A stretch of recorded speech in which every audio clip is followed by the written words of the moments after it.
Hey, this is AJ with Big Boys Reptiles. Today we're going to do a video on just one of my habitats, and we're going to detail that, show how it was made, what's in it. So if you want to be a big boy, stay tuned. This is the red-eyed tree frog tank. The two red-eyed tree frogs are Sid and Gino. Contrary to what I said before, it's not Crosby and Malkin, it's Sid and Gino. We went ahead and abbreviated it a little bit. We'll throw a picture up there for you. So then in there, additionally, we also have Skitters, the Williams blue cave gecko. We'll also put a picture of him up for you. Now, Skitters is a boy, the Williams blue cave gecko.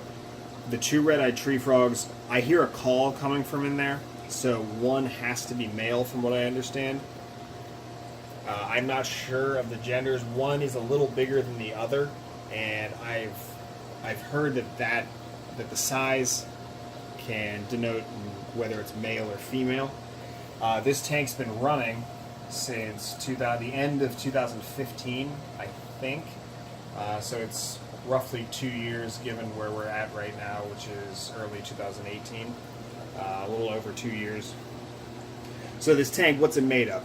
It's made of, obviously, natural soils and live plants, but the scape of the tank has been done with expanding foam, and obviously there's some wood in there, but expanding foam and aquarium safe silicone. So that's how it has the look that it has.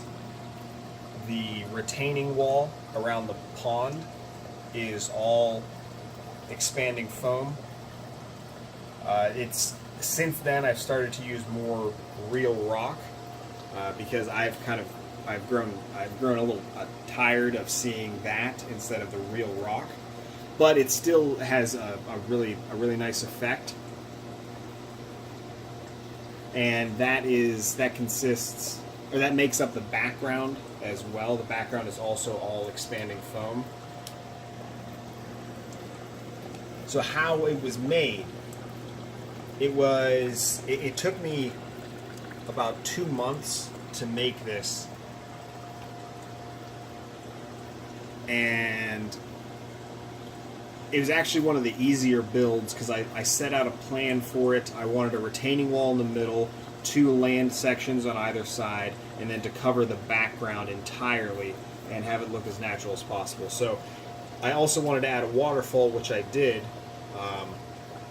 I had issues in the beginning where the waterfall, the pressure, it would just trickle down instead of cascade, as you can see it's doing now. That trickle was due to how I set up the lip of the waterfall. So what I did is I took some fishing line and I added some moss, and now it goes through the moss, which acts as natural filtration and cascades over and makes that nice effect that I was looking for.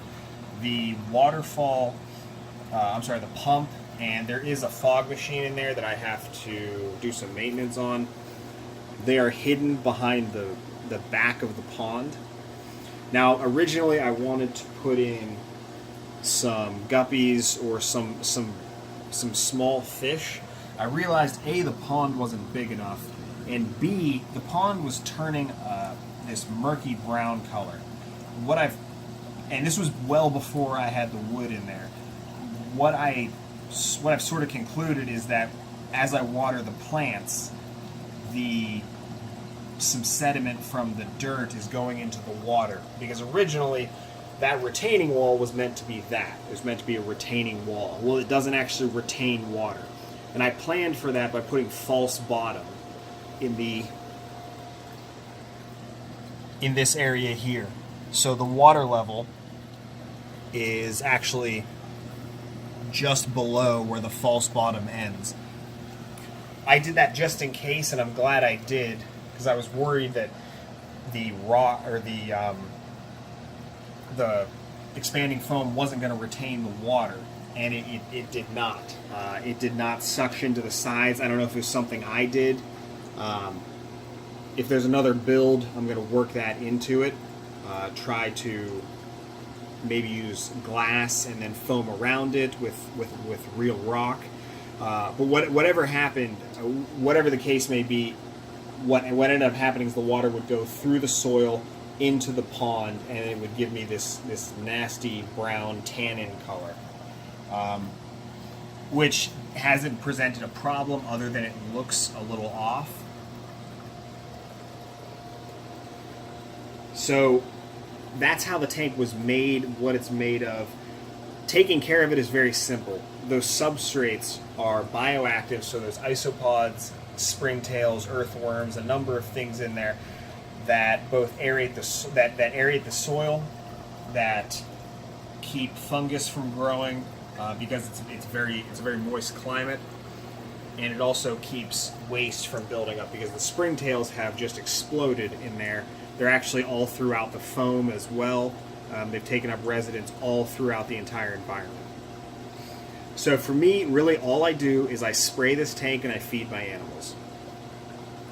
And that's really it. Now, with having a waterfall and a water feature, as they call it, anyone who has one knows that the sediment buildup just above the water line can be a real pain. So I do have to go in there and scrape that off, and that is really difficult.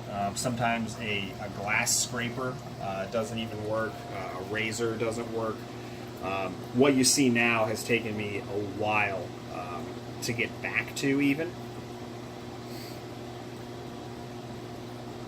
And that's pretty much it. That pretty much wraps it up. That's basically what it is, how it was made, and how I take care of it.